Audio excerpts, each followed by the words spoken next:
Well, good afternoon. I am Lanissa James. I'm one of the high school educational consultants at HSLDA, and I am so thrilled about our topic today.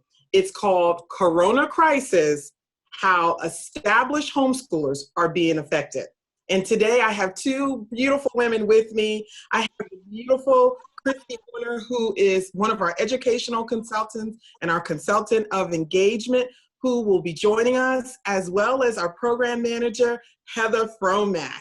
These two ladies are going to help us have a great conversation about homeschoolers. I mean, not the school at home, but the homeschoolers, the people who were homeschooling before the corona crisis hit. I know you're out there, but don't worry, this conversation is going to be for everyone to connect and tune in, and I'm so excited about it. So if you have been homeschooling, I know who you are, we see you, we want you to send us a message. We just want you to tell us how long you've been homeschooling and maybe the ages of the students that you've been homeschooling so that the world can see. And I'm going to begin with Christy. Christy, I hope you're ready to share. Pre-corona, so before all of these things have happened, what was your homeschool like? Tell us a little bit about you, your homeschool was. Sure. Well, our homeschool was actually not always a homeschool. I'm a working mom, and so the kids are involved in a lot of activities outside of the home. And so I have a carfus, my car office, and the kids would car school. So obviously that's been put on hold for a little while, and we're no longer car schooling with our texts and our audiobooks and meeting friends at the coffee shop to do that, because that was something we loved to do just for a change of scenery. We would actually meet at the local bookstore or coffee shop and take our schoolwork with us, and it was kind of like a day out schooling. So we're missing that, and it didn't seem quite so essential while we were doing it. It was just something we did. So I think we were maybe taking that for granted now that we're all tied up in one room here doing our school. So that's definitely changed for us. That's great. That's great. So that whole persona of homeschoolers are normally at home is not so much true, right? You said you were, what was the word you gave? I have a carfus. That's my car office. My friend Christy coined that phrase, and I have stolen it. It's mine now. And she also has a carfus, so I think many of us have carfuses. So it sounds very much like carcass to me. We used to call it car schooling, but I love it. Cars. So that I have a carfus, and we car school in the same thing, right? So as I'm a working homeschooling mom, I have the carfus, but so we use that. I can work, and everything kind of blends together, I think, when you do that. But that's the beauty of it all, right? The schooling on the go, the working on the go, it can be busy and maybe cumbersome or exhausting, but we love it, and that's who we are, and we're okay with that. So yeah, I think that is a big misconception that it's always happening at home. Sometimes I take my kids to work with me, and so that's also not happening to the physical office building. So it's just different. That's awesome. That's awesome. So Heather Fromack, tell us a little bit about your pre-corona days. What was your homeschooling like? A little bit, so people can just get a feel for what it's like to homeschool. Well, yeah, we have 5 children, and our first 3 we have biologically, and I have raised them and homeschooled them through high school, and our last 2 are adopted. So as our first 3, I was a full-time stay-at-home homeschooling mom. But with our last 2, I've been a full-time working mom. And it took me a long time, honestly, to get that choreography figured out, how much I was going to be teaching, how much other people were going to be teaching, how much would be at home, how much is online, who's driving who where. And, it was a lot of trial and error. And we finally got a rhythm. And then the coronavirus hits. Like, what? So, on one hand, because I was a stay-at-home homeschooling mom for such a long time, I'm hearkening back to those skill sets, right? Where we know how to find resources, we know how to stay connected, we know how to be together a lot because we're used to that. But it's been disorienting, to be honest. You know, since we don't have to leave anywhere first thing in the morning, I'm finding we're sort of staying up till midnight. I'm going to bed at 1, and it's just, last night I told the kids, okay, we've got to get some semblance of our old routine back. But even as an established homeschooler, this whole thing's been disorienting. It has. Yes, yes, yes. And so many people, because so many people are now schooling from home, people are curious, right? Everybody's asking the question, well, how do you do what you do? And is this what it was, or is this what it is? This isolation, this quarantine is definitely not what we call homeschool, right? Our homeschoolers know. We want to hear from you. If you were already homeschooling prior to the corona crisis, we want to hear from you. Tell us your name, or we already see your name, and then tell us how long you've been homeschooling. Let us know the ages of your children. And I love what Tracy says. She says homeschooling is everywhere you go. Absolutely. You could take the kids to the grocery store and talk to them about how produce is in one section and dairy is in another section and meat is in the other section. You know, there's so many opportunities to learn no matter where you are in homeschooling. So I homeschool 7 children from ages 22 to 4 years old. Okay, so my oldest daughter is back from college. She was in her senior year, and then I have a senior who was graduating from high school, and then a 10th grader, and an 8th grader, and a 6th grader, and a 3rd grader, and a 4-year-old. And so we normally are at co-op one day where we're around about 100 or so other homeschool moms. We all kind of teach a class. It's called cooperative education. And then on our Mondays, we have what we call a classical program, which is a little bit more vigor and pace, where students come. And so those are the kind of things that we did on Monday and Wednesday. And then on the alternate days, we kind of had sports. We did sports at a local Christian school. There were places that we had to go. So we're normally just not sitting home. In fact, the days that we did get home during our regular pre-corona homeschool time, on Tuesday, Thursday, Friday, we loved it, right? Because when you're out and about, you know, you're excited when you get a chance to stay home. So my husband and I have been trying to adjust now to, like you said, Heather, you know, where you don't have to be out anywhere the next morning. You just kind of stay up really late and trying to get scheduled. So we're going to talk about that in a minute. But I really appreciate you sharing. Is there anybody else who wants to say anything about really what homeschool is? Because that's a hot topic now, is it not? People want to know. What do you want to know about what homeschool is versus what we're doing right now? Well, I would like to speak to that a little bit, because I think that the term homeschooling for a lot of people just meant doing school at home, but a lot of people just have never had the opportunity to really understand that it's a whole lifestyle, it's a whole mentality, it's a freedom to customize the education for your children and to build those relationships and to build a mentality of learning that follows you everywhere. And I think that it is important for people to understand and that this is a freedom and a lifestyle and a mentality that you embrace over time. That it doesn't just, you don't just wake up one day and you have to school at home and all of a sudden this is homeschooling. It becomes a lifestyle that you embrace and love and learn from other people who you see doing it well. And it just takes time. So I just want to encourage people who might be new to homeschooling or observing others and wondering how in the world it's done, be patient.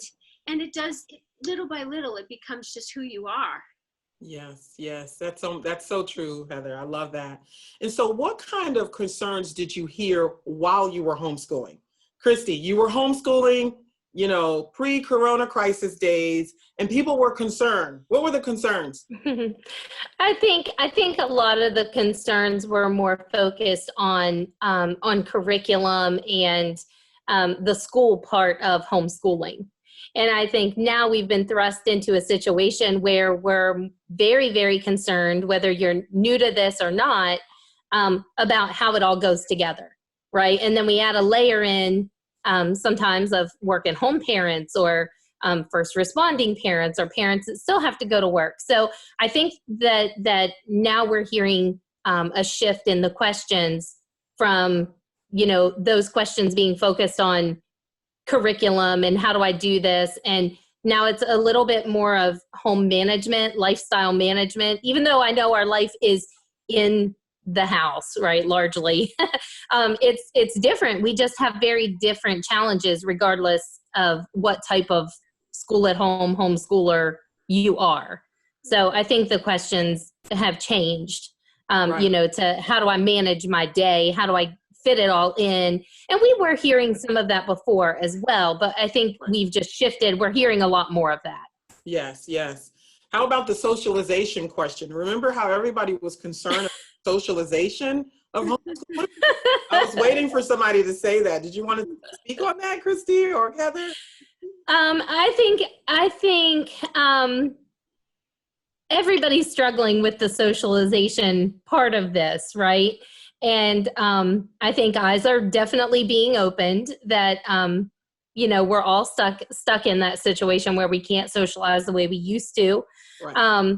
But I do think that, my family in particular, I think we're feeling that without our co-ops, without our, karate, without our extracurriculars and church and things like that.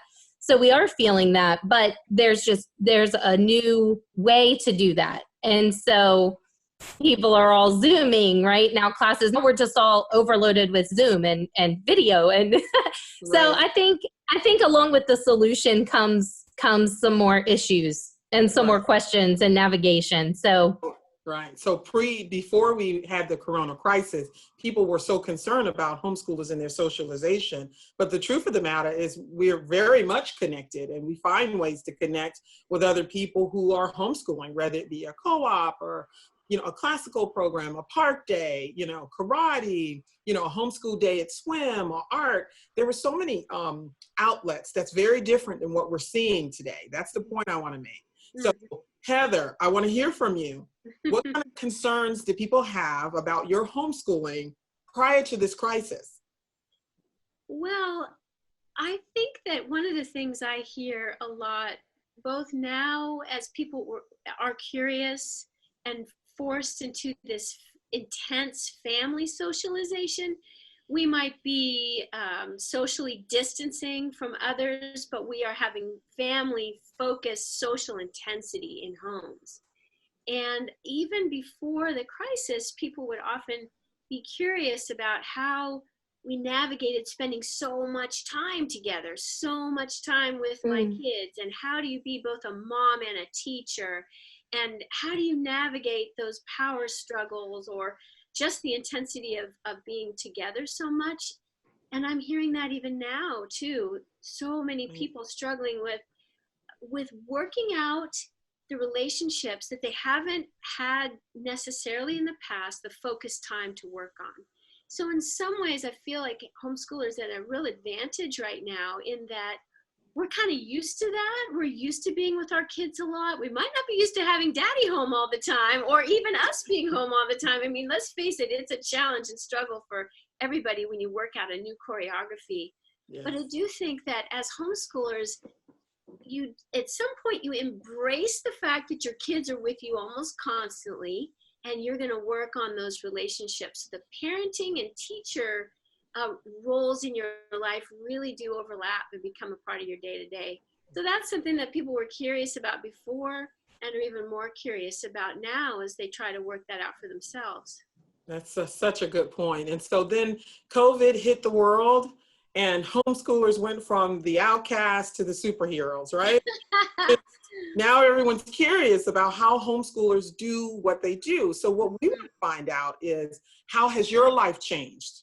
Christy, now we're in the middle of a situation that no one is left out of this situation. We're all affected here, but we want to get a feel for how it affects the homeschoolers. And I want to hear from you too. So if you're watching us, whether live or the replay, we want to hear from you. What kind of things COVID-19 has affected your homeschooling? Give us some examples. Help us out, Christy. Well, I would say for sure, the life management, right? We've gone to from teaching intensely or, 5 math lessons a week and being very intentional about homeschooling and incorporating all of the things that went along with that. And now we've been thrust into navigating finding groceries, right? No longer we just stop at Target and pick up what we need. It doesn't really work like that. So we're having to build time in that we didn't have to. We're having to cook more. We're home more. We have, just different obligations. So that means if we're spending more time on those things like meal prep and working, my husband's active duty military, so he's spending more time out of the home, which puts more burden on me, which is, it is what it is. That's fine. But it is a shift. So I'm not relying on him in the same way. And we're just having to adapt. But, the one thing that I would say about homeschoolers is that we are used to adapting, right? So I do feel like we are at an advantage there, and we just kind of roll with it. We've always been homeschoolers. And so, if I'm doing something for work or I have to run to the store, then the kids are just on board with that. They know that this is a team and we're gonna partner up, and it may not be ideal, but we're gonna get in there and we're gonna get it done. I love it. I love it. It's so true. You bring up so many important points about the groceries. Oh my goodness, I can totally relate to that. We're the James party of 9. And what it takes to buy, what did they say, weeks of groceries, a month of groceries, that is a whole different choreography. I promise you, your grocery list did not look like my grocery list. I thought I'm more than a panic. I look like more than a panic buyer. But that's every day for us. But it was just multiplied with this situation. So you could imagine. How about you, Heather? Tell me how life has changed for you with your homeschool and our crisis that we're all in. Well, I think that like everyone, I'm both enjoying and totally overwhelmed by the amount of free and wonderful resources that I'm learning about every day in an effort to help people who are finding them suddenly at home and trying to figure out school. We won't necessarily call it homeschooling yet because we know that's a different paradigm than just schooling at home. But people are trying to be helpful. People are trying to offer opportunities and resources. And I find myself going, oh, well, maybe we should do that. I really liked my math curriculum, but that's free now. Should we try this or try that? And it's just been a very intentional thing of having to say, no, we made a decision. It's going well. I'm just going to have to put that away.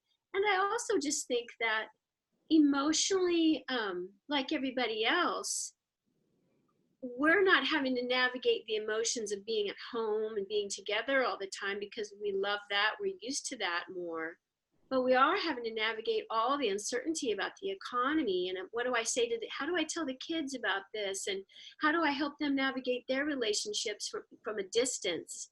Yesterday, my 10-year-old son played cards with his best buddy via Skype. So they each had a deck of cards and they played that way, and it was super sweet. We're going to do charades tonight with my daughter who lives in another city via Zoom. So, those kinds of things, even though homeschoolers are used to adapting, it is mental effort. It's emotional effort that I didn't have to exert before. And I find it distracting sometimes. Yes, that's great, Heather. I'm looking at a comment from Emily, and she says, it seems to me like this is making homeschool look worse because people think that we're sitting around in our PJs and watching TV, dealing with thank you for bringing up that point, Emily. We're bringing up a very different situation from homeschool versus schooling at home. And this is not normally how it looks, not even for us. And it's important to, to put that out there so people understand. So while you're making the transition, after we get past this crisis and you decide what you want to do, you have to make sure that you consider the fact that what you're experiencing now is not homeschooling. We call it school at home, right? It's isolation, it's quarantine. It's definitely not how the homeschool movement moves. You know, we go to homeschool conferences, right? You know, there are places that we go and people we meet and things that we do that we're not able to do, just like you. And I want to bring in some of our schooling at home. I know you're watching. You bring up very good points about the impact of having family together, whereas it's common for us as homeschoolers. But if you school at home, you're in almost a traumatic situation, because now not only are you schooling from home, everybody's watching. You know, if you live with, you know, in-laws or whatever, everybody's watching you figure this out. Now that can be, you know, kind of scary. I remember many, many moons ago, my oldest daughter, who did school for a while, when I came home, I said I was only going to do this for a year. And I know that there are people out here saying, I'm just going to ride it out and I'm going to do this for now. And I fell in love with homeschooling. I fell in love with being able to spend more time with my children. I have 5 girls and 2 boys.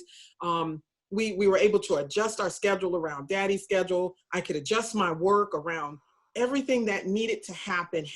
And there wasn't this other voice going on in their education or in our lifestyle. It was beautiful. I fell in love with homeschooling. And here I am with that same daughter who I pulled at the end of 4th grade. She is graduating college now.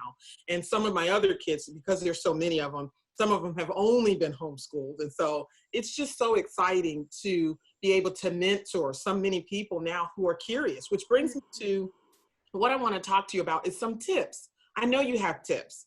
All homeschoolers have tips to be Yes, ma'am. Go ahead, Heather. Let's get some tips to people who are now finding themselves schooling at home. We know that you're established. We know that you've already been homeschooling. You had picked this not based on a crisis, but you're in it and you have tips. What kind of tips would you give the rest of the world who is now thrust into this situation in their school at home? Well, there's so many things, right? But I think one of the things that I'd love to hear what you and Christy feel too, and our audience as well. Like you say, homeschoolers always have tips. Yes. And I love hearing everybody else's tips. I mean, I learn so much. But I think one of the things that I think is difficult to balance in the messaging that's happening right now is you're getting a lot of messaging, which is right, for people who are thrust into this. Focus on relationships, relax, don't stress about the academics. You know, you really need to be focusing on building relationship foundations, which I think is right. But at the same time, I think structure is so critical to end running stress and to making sure that the most important things actually do get done. Because as we know, as homeschoolers, we love the flexibility, we love the ability to customize, but this is our job. It is our job to make sure our kids are well educated. And it can look different in different homes, absolutely, but we still have to have a plan for that. And so I think a tip is to pick the 2-3 hours in a day that a person feels is most consistent, most predictable, and then plan to get those most important have to do things in, whether it's math, language arts, whatever it is you feel like has to be done. And then if you can take the rest of the day, make some approved list of free time activities and fit in some chore training, fit in some time outside, get some vitamin D and exercise. I feel like you've got a pretty workable structure within which a lot of other things can fit. So that's my tip of the moment. Here you go. I love it. That's awesome. I see my friend Tanya here. She posted and she says, you know, now that we're in this situation now, you get a little lax. So instead of starting at 9 o'clock, she said they're starting around 11 or 12 o'clock. You know, that happens. Things change. But that's the beauty of that, right? That's the beauty of it. And I think sometimes just because we chose to homeschool doesn't mean we don't also suffer from some burnout and needing a change of pace. So my kids are doing the same thing. We're doing the same thing here. And our schedules, we do have that flexibility. So that's the good news is there's flexibility. Maybe the bad news, there's flexibility with homeschooling. But you know, I think discipline and having schedule, like Heather suggested, that's great. And that was probably my first go-to tip. But since she said, you know, have some kind of schedule and make sure that certain things are happening, I would say get your kids involved.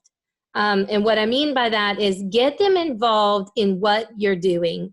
And this goes for current homeschoolers. This goes for school at homers. You know, right now they don't have a lot of direction or maybe a lot of support.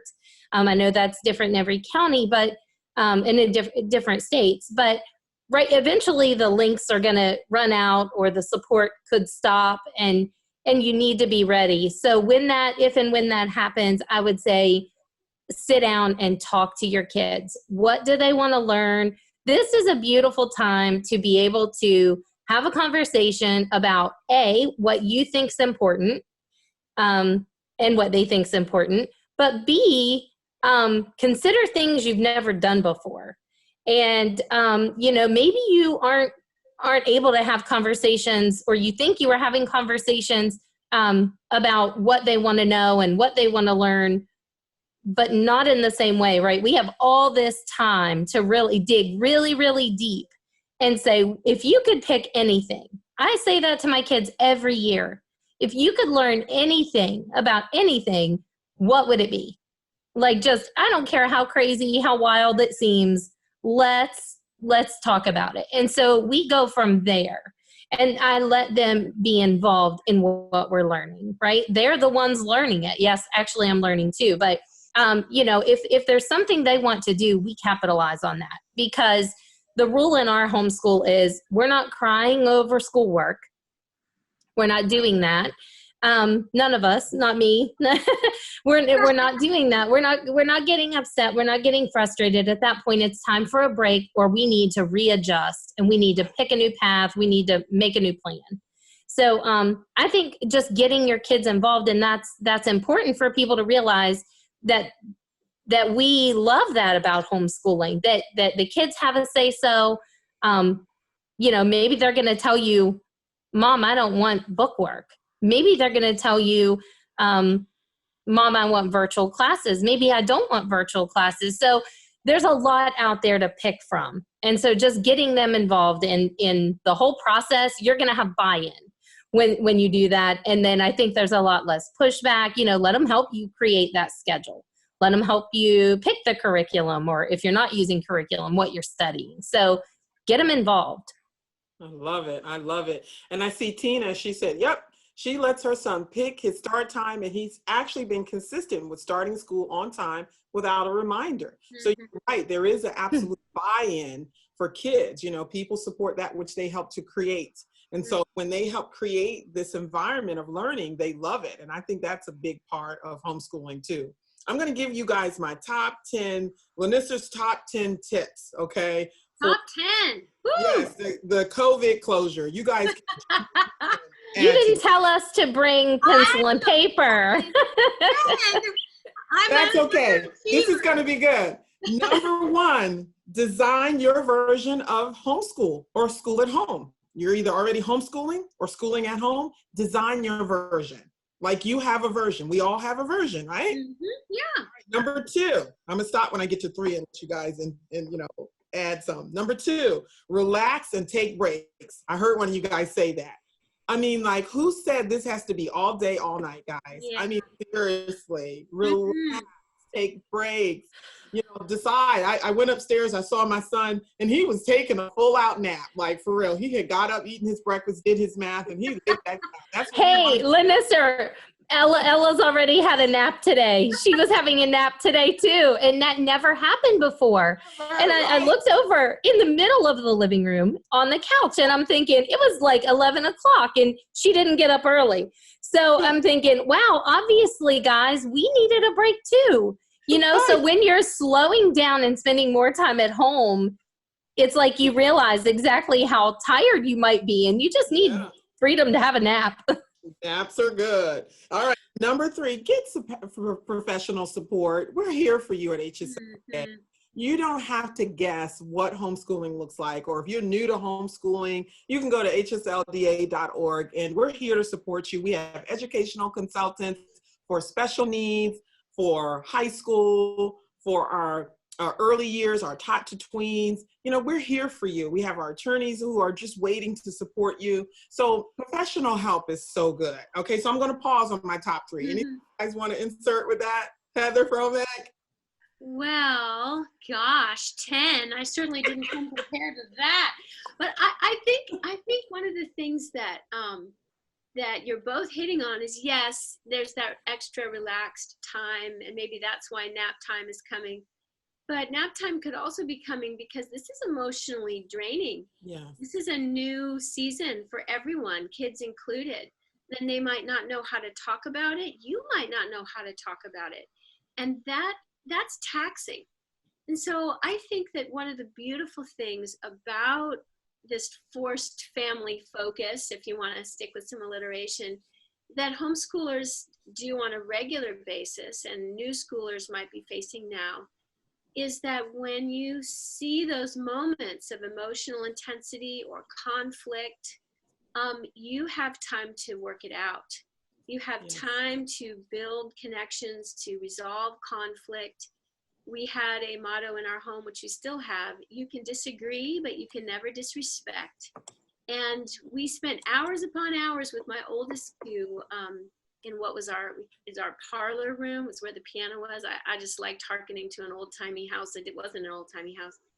We would spend hours processing conflict because they were so different. But one of the beautiful things about homeschooling is that now, because of all those hours, they're good friends. They can talk, they can work things out, and we can do that as a family. So I guess that's a tip, but it's also something I think as established homeschoolers, we need to encourage one another with.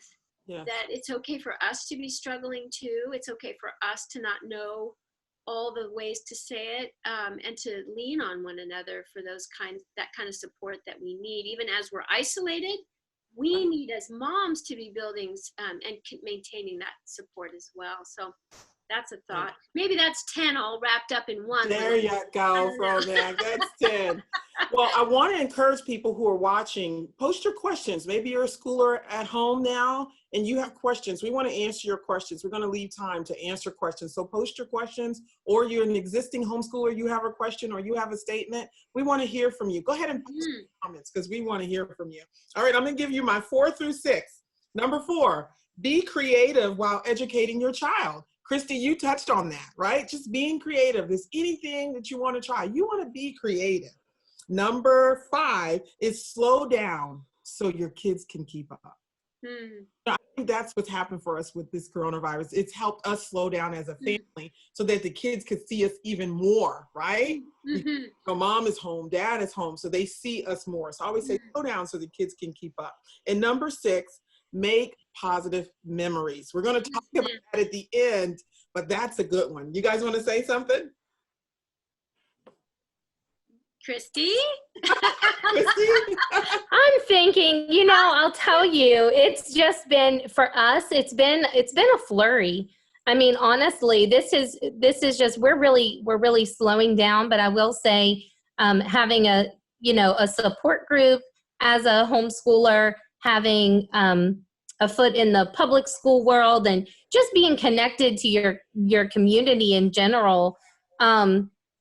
It's exhausting on many different levels, like Heather said. And so really finding the right place to focus your time, that can be a big deal in your homeschool, because, if we're spending all of our time focused on maybe the news, or, we're just trying to be intentional with that. We want to stay informed, and so we're just really trying to balance the media and work. And so a lot of public school friends, a lot of public school neighbors and teachers. And I don't know. I mean, I just feel like there are a lot of ways that we are differing as homeschoolers, current homeschoolers, existing homeschoolers, and new to homeschoolers, and then the school at home. So I feel like we have a lot of differences and a lot to learn from each other, but I feel like the common thread here is to unite, to try to be positive, to try to be smart. And so we're really, if I'm being totally transparent, really navigating this day by day. Yes. Yeah, and I think that's a really authentic place to start, because we have this amazing moment in history. We have this amazing, even as homeschoolers, this, like you said, Lanissa, we're slowing down. And we are having more opportunity to look our children in the eye, to think about our lives. And let's face it, the coronavirus is, it's life-threatening. And so it gets you this moment of going, wow, even in the midst of our flurry, we can often forget this moment in my life is not a guarantee. I will never have it again. So what do I want to do with it? What is the most important thing I can do with it? And I love that the coronavirus is forcing families together to ask that question together. And I was reading recently, you know, Shakespeare wrote, I think it was King Lear in quarantine. You know, Isaac Newton discovered gravity and calculus while he was quarantined. I mean, what can we do with this time? We can build memories. We might discover something brand new.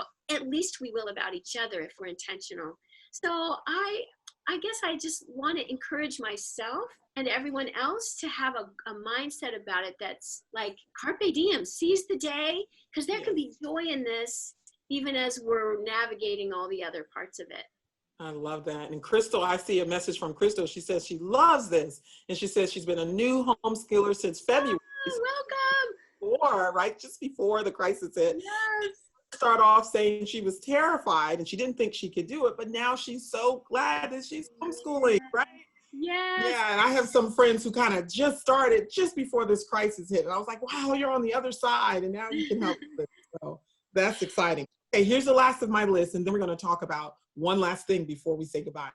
Number 7, use technology to learn and connect. Literally, we had a Zoom with like 100 kids on the Zoom. And so just awesome. Smiling faces. It's so precious.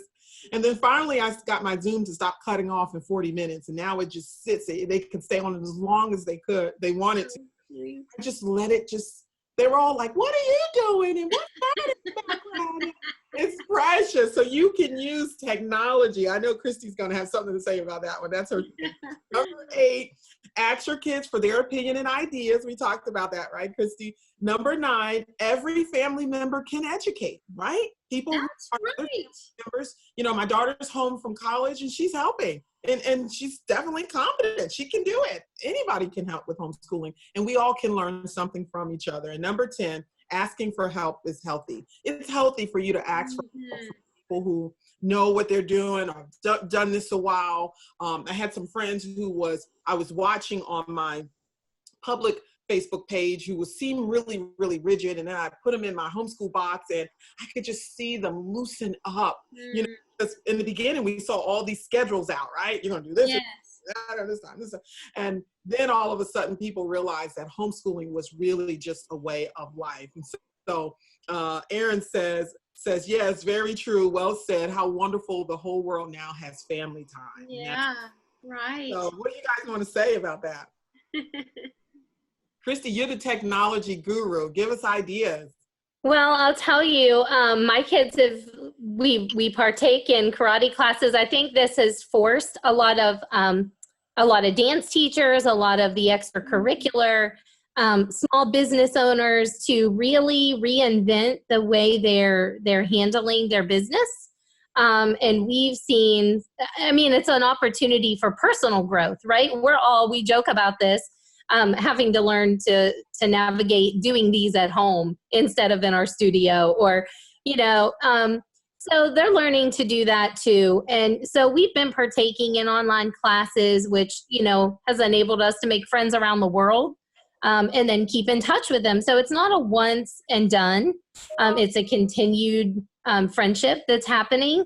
So, you know, if you're not doing that right now, we're kind of forced we have limited ways to connect. So, you know, if that's your co-op online or if that's a live class, you know, we're able to do that. And even some of the art classes and things like that, it doesn't have to be an academic class, you know, Skype with your grandparents and learn to do something via technology. I mean, you can learn to crochet with your grandparents via Zoom or via FaceTime. And so I think it's just really neat that we're kind of blending generations and skills in this crisis, right? So maybe before you weren't forced to do FaceTime with your grandkids, but now if you want to see them, that's one option you have to connect with them. So art classes online, it doesn't have to be formal. It can just be a group of friends. Tonight I'm scheduled to do coffee with my girlfriends because I miss them. And, some of us, we enjoy being home. We do. My family does. But this is intense. This is extreme. I think I'm going on day 13 of being nowhere. And so gas is cheap. It's our next book. What's the book called, Heather? Day 13 of nowhere. Exactly. To a homeschool near you. Yeah, so I think it's neat that we have so many options, but I also think we need to be careful about, overloading ourselves on the social media and the Zoom, and because then I think we might switch, the pendulum might swing too far to now we're overloaded with that. So I think just like any other day, we're going to suggest a lot of balance. Try to balance everything that you're doing. As I think about this moment, I think about a couple of opportunities that at least I want to be intentional about in my own home. I'm speaking myself with every tip that I give, by the way. It's something I need to do. But there are two things. As a working mom, yes, I'm home, but my work, especially because I work for Homeschool Legal Defense Association, my work has exploded. Okay, so I have been working more than ever, but I'm home. And I have found that in myself, thankfully I haven't expressed this yet to my children, but when my children come to me for help, I'm finding myself irritated by that. Like, why do they need me? I'm busy over here. And I stop and go, hold up a minute.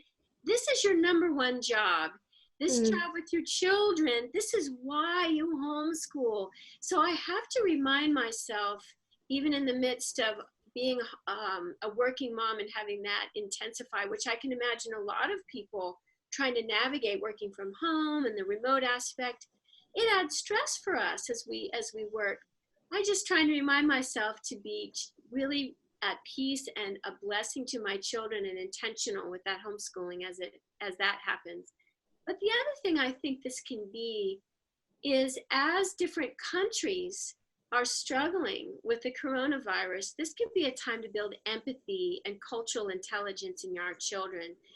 We can look at South Korea, we can look at China, we can pray for Italy, we can really think about what it must be like to be a refugee in a crisis like this, or in a war-torn country like Syria.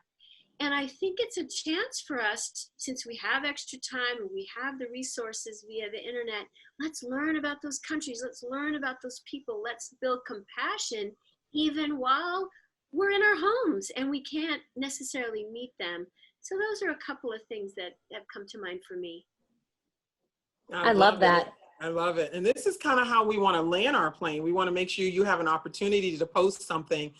Crystal said again about how she's getting so much beautiful bonding time now she's home with her daughter. But I really want to kind of close our last couple of minutes with talking about, since we all have decided to err on the side of caution and exercise social distancing, in order to slow the spread of the COVID-19, there have been some good things that have happened. So we kind of close, not that COVID is good.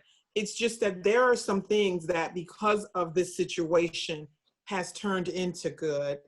I'm going to give you mine, and then I'm going to let you guys take it away to figure out, to just think about what kind of things that's going good that would not have happened if you weren't in this quarantine status. Okay?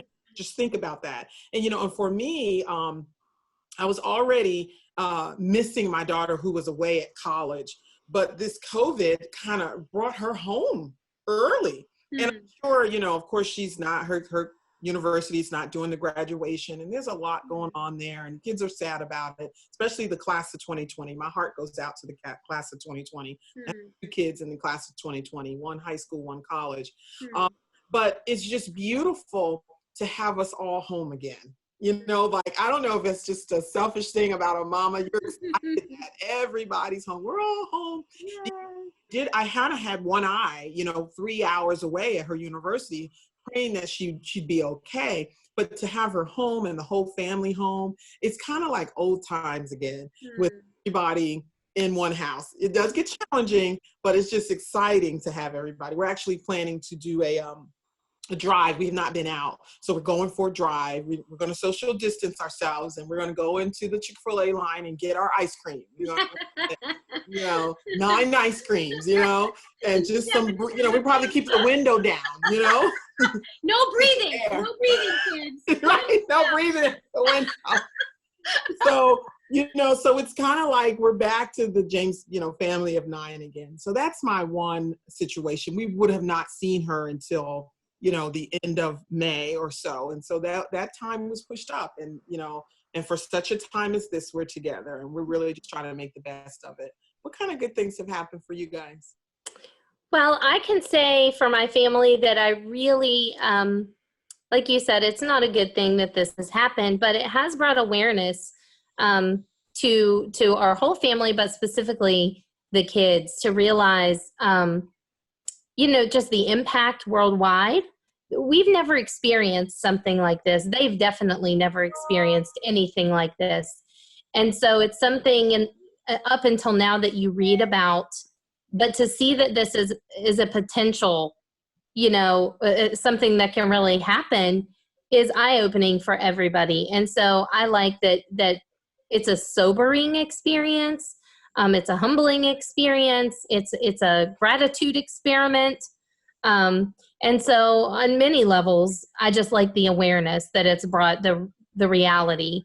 And so having said that, with everybody being home, we've also been able to incorporate more life skills. Now, my kids have their fair share of chores and things like that, but just some things that, you know, my husband's been able to teach them, and starting fires, and, you know, just things like that, because we're forced to think outside the box for entertainment. We're not going to the movies. We love to go to the movies, and we can't do that right now. And so we're finding alternatives, and we're being creative. And so I like that. I like that a lot.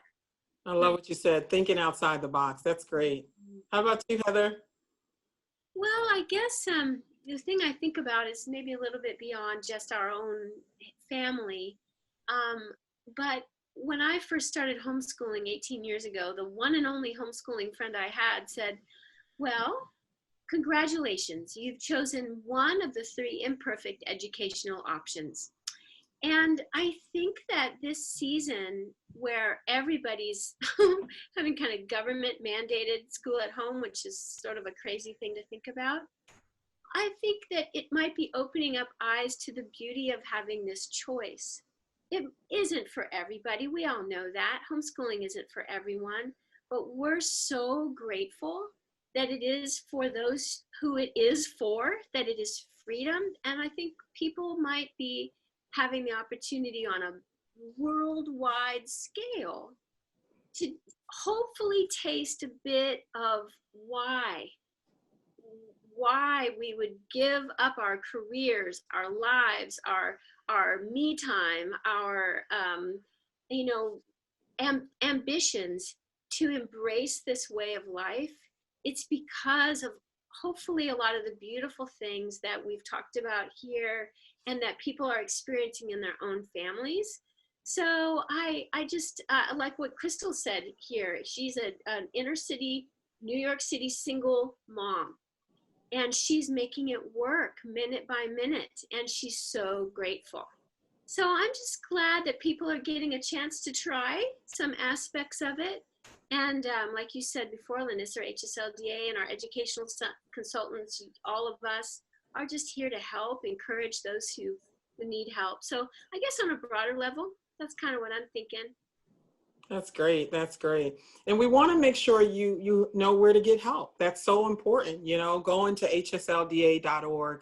Also, we have our Facebook page, right, Christy? Tell them about our Educational Consultants Facebook page and how they can connect with us.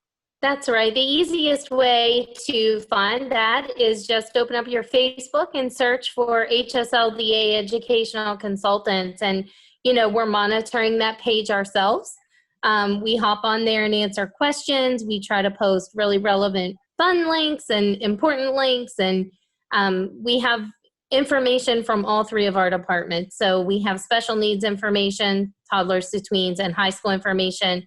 And so it's a relatively new thing for us. So we're just wanting people to know that we're there, we're listening, and you can connect with us. You can message us and, ask your questions. We would love, love, love to help you figure some of this out. That's awesome. That's awesome. Any closing thought, Heather Fromack? She's our program manager. I just want to say I'm amazed that I get to work with such incredible women. And I am so grateful for the authenticity and the joy that we can bring to this worldwide conversation right now. So thank you, Lanissa, for facilitating this conversation. I always learn something when I talk to you guys. So just thank you. And yeah, we're here for you. For all of you watching, we are here. Yes. So we're excited. So we're just a click away. And so thank you so much for watching this Facebook Live. God bless America and God bless you. Thanks for watching.